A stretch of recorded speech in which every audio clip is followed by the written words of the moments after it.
J'appelle donc les Alisata Ndaye et Mélanie Kerlock, que je remercie de leur patience. Ça résonne, oui. Que je remercie de leur patience. Et je vous propose d'aller directement. Non, vous préfériez parler d'ici? Eh bien, parlez d'ici. Bienvenue. Donc, vous allez nous parler aujourd'hui des mutilations sexuelles féminines, puisque vous êtes directrice régionale du fameux GAMS. C'est ça. Voilà. Merci. Alors, donc je vais me présenter et effectivement, je voulais réagir tout à l'heure au propos de madame. Donc, je suis Alisata Ndiaye, donc directrice régionale du GAMS, donc fédération nationale qui lutte contre les mutilations donc, sexuelles féminines et les mariages forcés depuis 43 ans. Voilà, et l'antenne Paris-Île-de-France se situe donc dans le 19e. Je voulais quand même se relever ce que madame interrogeait par rapport aux mineurs qui pouvaient dire qu'ils n'étaient pas accompagnés ou qu'ils ne savaient pas. Ouais, c'était ça, c'est qu'ils ne savaient pas. Mais en fait, ça peut être vrai. Clairement, ça peut être vrai. C'est-à-dire que la famille prépare tout en cachette et le lendemain matin, à l'aube, on les réveille et on les met dans les cars. Là où ce que les collègues disaient précédemment, et c'est vrai, il y a une réalité française administrative où il faut rentrer dans des cases, ils doivent adapter aussi leur discours entre ce qui leur a été dit et à la limite, tu montes dans le car, tu sais ce que tu as à faire, juste quelques préconisations, voire des bénédictions en fonction de la confession religieuse ou animiste ou que sais-je encore. Et après, tout au long du parcours, ces jeunes-là, ils rencontrent leurs pères, les plus anciens, et ils vont les conseiller. Et parfois, ils vont être préparés à un discours parce qu'ils ont peur. On parle de mineurs, moins de 18 ans. Je pense que dans l'Assemblée, pour une bonne partie, vous accompagnez des jeunes, 15 ans, 13 ans, 16 ans. On a tous soit des enfants, des frères et sœurs, des petits. Vous imaginez nos petits ici faire ce qu'ils font avec peu d'informations. Alors si nous, adultes professionnels, et c'est là où je nous mets en garde, et je m'inclus dans notre interrogation, bien évidemment bienveillante, mais pas dans une investigation d'informations, pas dans l'injonction à avoir une réponse absolue, parce qu'on peut être complètement obstrué par nos stéréotypes, nos préjugés, parce que cet enfant ressemble pas vraiment à un mineur, que ce qu'il nous dit, potentiellement, ça semble pas très clair. Mais il est en prise en plein de choses. On a entendu là tout à l'heure les trois jeunes et encore Youssef qui est là. Ils sont effrayés. Ils ne connaissent pas nos codes. Parfois ils maîtrisent pas la langue. Et même quand ils maîtrisent la langue parce que ils viennent d'un pays francophone, ils parlent leur dialecte. Ça n'a pas les mêmes notions, ça n'a pas la même connotation. Il y a tout ça. Et après, il y a le lien de confiance. Donc, voilà, il faut juste faire un petit peu attention à tout cela et pas tomber dans les travers parce qu'on est déjà dans un état qui est un peu compliqué, parfois même délétère pour tout ce qui est migratoire. Hein. Quand on parle de migration, ça crispe. Et pour les mineurs, ils connaissent pas forcément tous ces enjeux-là. Et on leur demande d'avoir une attitude et un comportement presque d'adultes quand ils sont des enfants et qu'ils étaient encore sur les jupons de leurs parents. Voilà, je ferme la parenthèse. Merci. Ou pantalon. Ouais, ou jupon. Oui, c'est ça, exactement. Il y a plein de choses qui ont été dites. Alors moi, j'ai pas pris de diaporama avec des chiffres, etc. Donc, oui, alors je vais vous parler du GAMS. Donc cette fédération fait de la sensibilisation, de la prévention, de la formation et de l'accompagnement. donc auprès des professionnels de santé, donc médico-social, auprès des travailleurs sociaux, auprès des bénévoles, des interventions dans les lycées, dans les collèges. On est souvent appelé par les infirmières scolaires, par exemple, ou des enseignants. On fait des formations auprès des futurs professionnels du social. Donc ça va bon, je vais essayer d'éviter de parler en sigle, de l'éducateur spécialisé à l'éducateur de jeunes enfants, à l'AMP, à l'aide-soignante, à l'infirmière, à la sage-femme. On rencontre aussi, on forme aussi des avocats, des médecins, des psychologues, enfin bref, tout professionnel ou non professionnel qui nous sollicite, c'est qu'il a un intérêt pour le public. Donc on ne refuse pas, on a peu de moyens en termes de ressources humaines, mais on est là, on essaye de répondre positivement. Au maximum. On fait aussi de la sensibilisation auprès du public, donc dans les centres d'hébergement d'urgence, dans les CADA, dans les CHRS, dans les centres sociaux, donc c'est-à-dire donc auprès de la population qui vit sur le territoire français, donc ça peut être des afrodescendants, en tout cas tout public, et ça peut être aussi des personnes migrantes. Et en fait, l'idée du GAM, c'est multiculturel. C'est quand même beaucoup ce terme-là qui est passé tout au long de la journée. Et la sensibilisation, elle ne touche pas forcément que la sénégalaise que je représente devant vous, sénégalaise mauritanienne, donc entre mon frère et la petite sœur Fatima qui est de la Mauritanie. Mais ça touche aussi... ça peut toucher aussi une péruvienne parce que l'excision se pratique aussi au Pérou. Ça se pratique dans 5 continents, c'est 230 millions de femmes dans le monde. Donc les 230 millions, je le dis, je le répète et je vous le confirme, elles ne sont pas du côté de l'Afrique de l'Ouest ou de l'Afrique de l'Est. Elles ne sont pas sur le continent simplement africain. Et c'est pas qu'une population migrante. L'excision existe depuis toujours, si ce n'est pas de tout temps. Et c'est comment maîtriser le corps des femmes au nom d'une idéologie, au nom de sa sexualité, au nom de plein de choses. Pour revenir aux mineurs non accompagnés, j'aime pas trop ça, ce terme-là.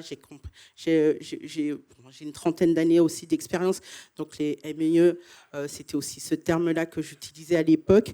Mais c'est jeune. Pour moi, ça reste des jeunes plus qu'un sigle. On les reçoit au GAMS, accompagnés par leurs éducatrices. Parfois, je les rencontre dans le cadre de forums, dans des collectivités, des associations ou dans la rue quand on fait de la prévention auprès d'associations mobiles. Il faut savoir qu'elles sont invisibilisées. Elles sont peu nombreuses. Tout à l'heure, la chef de service d'Alteria le disait, 12 jeunes. Et elle en a 110, il n'y a que 12 filles. Les filles, pour qu'elles partent de leur pays, et quel que soit le pays, quel que soit le continent, c'est qu'elles fuient un danger. Soit elles sont orphelines de père et de mère, et qu'elles sont maltraitées tout au long de leur enfance, et qu'à un moment, elles sont amenées à être mariées. Et avant cela, elles ont vécu l'excision. L'excision, il faut savoir que ça peut se pratiquer au 7e jour de l'enfant, donc dès qu'il est nourrisson. Donc elle peut ne pas le savoir. Et il est pratiqué à 8 ans, 5 ans, 12 ans, 16 ans, 18 ans, voire 20 ans, juste avant le mariage ou juste après le mariage, parce que le mari aura constaté que la jeune fille n'est pas excisée et là, il est décidé qu'elle doit être excisée. Une jeune fille qui fait partie du parcours migratoire, effectivement, c'est un projet. Mais c'est un projet de survie avant d'être un projet économique.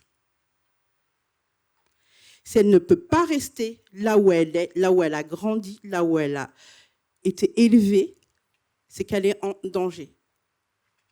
Il lui faut encore plus de courage. Tout à l'heure, on a entendu le jeune homme expliquer ce qu'il a vu, et ce qu'il a même vécu face à la femme qui était enceinte. Les jeunes filles, quand elles arrivent enfin sur la terre promise, et je mets bien les guillemets, elles arrivent où ? allez, la plupart du temps, gare du Nord, quand elles arrivent à Paris. Il y a toujours quelqu'un, un homme, évidemment, qui va s'approcher d'elle parce qu'il les repère, hein, ils sont là pour ça. Il la repère pour la protéger. Viens ma sœur, viens ma cousine, viens ma copine, je vais t'aider, tu sais pas où dormir, t'as pas mangé. Elle est exténuée. Mais tout au long de son parcours, elle est exténuée. Elle a été violée.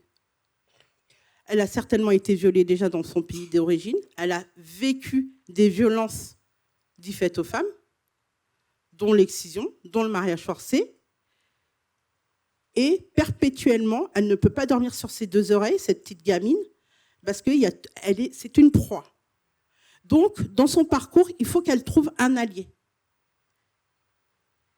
Et cet allié, s'il est bienveillant, avec de la chance, il ne va rien lui demander, ou à défaut, il va lui demander des choses et elle va l'accepter parce que de toute façon, il vaut mieux que ce soit lui que les 40 autres hommes qui rôdent autour d'elle. Mais une fois qu'elle arrive en France, elle vit encore d'autres violences. Et du coup, on se demande, mais où est-ce qu'elles sont? On ne les voit pas. Pour celles qui arrivent à pousser la porte de l'ASE, et si l'ASE ouvre la porte, hein, parce qu'il y a des résistances aussi, parfois, vaut mieux rester avec cet homme-là qui va lui faire un enfant. Pas toi, Stéphane, passe-toi, Stéphane. Il vaut mieux qu'elle reste avec cet homme-là parce que lui, ça va être son protecteur. Amadou, il disait qu'il était un repère en termes de père. Mais ça a une double connotation, hein, père, P-A-I-R-E, et père, P-E-R-E. Mais effectivement, moi, quand je fais des interventions auprès de ces femmes et dans un groupe, et effectivement, pas forcément mixte, parce que quand on est ensemble, quand on se parle, et peu importe la couleur, peu importe la langue, quand elles sont dans un cercle de confiance, de bienveillance, et que là, on va se dire les choses et poser les questions et parler à bâton rompu, elles se livrent. Et là, c'est limite la désolation. Et chacune d'entre elles vont venir raconter son histoire. Alors moi, ma porte d'entrée, c'est malheureusement l'excision.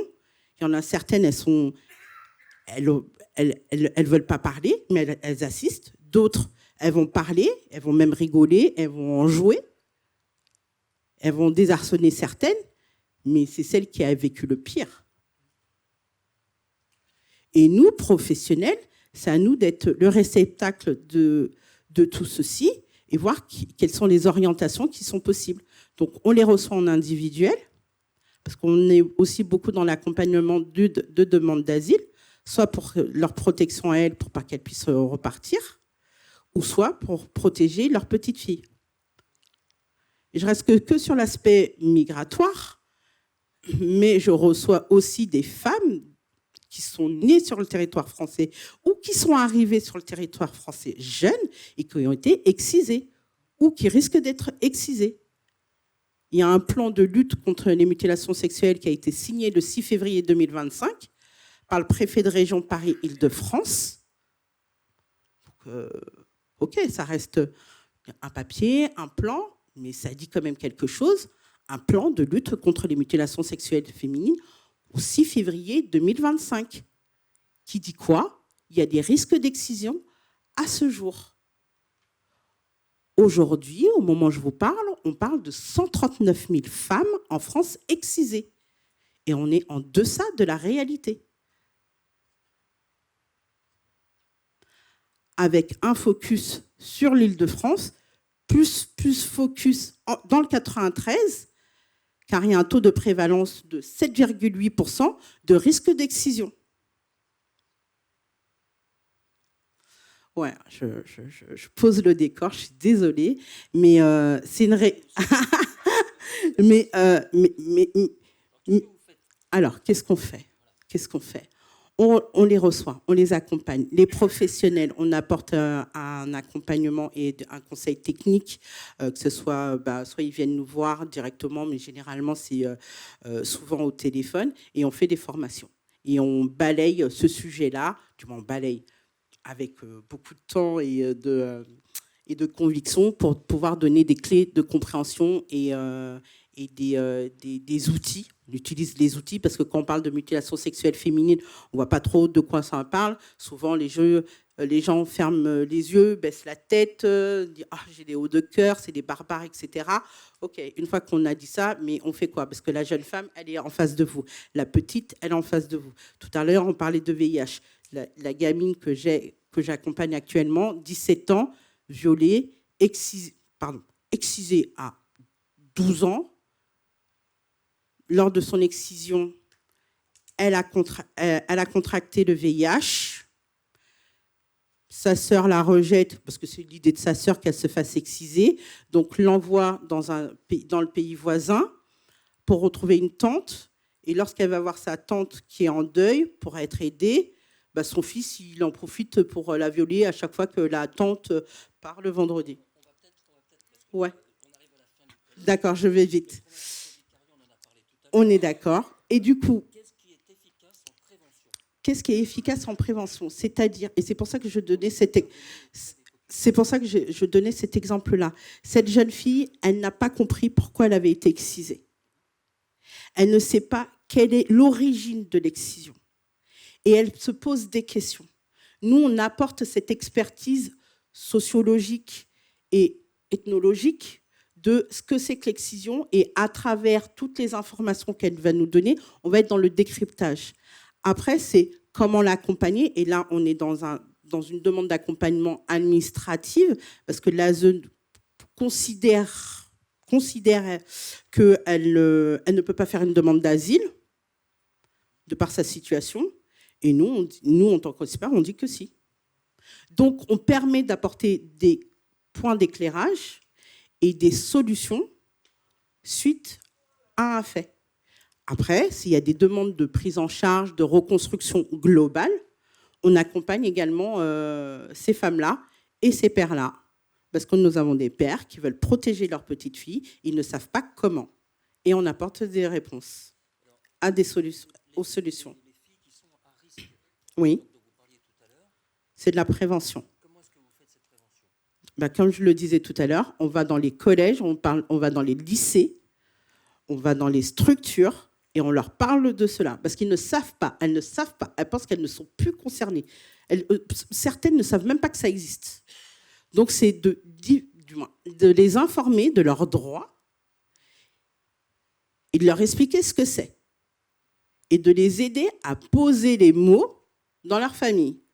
Surtout, d'autant plus quand il y a un projet de voyage au pays.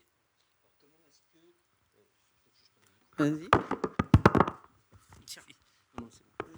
Comment est-ce que, pour les personnes qui sont là, ils pourraient engager un tel discours auprès de leur public, encore une fois, en prévention?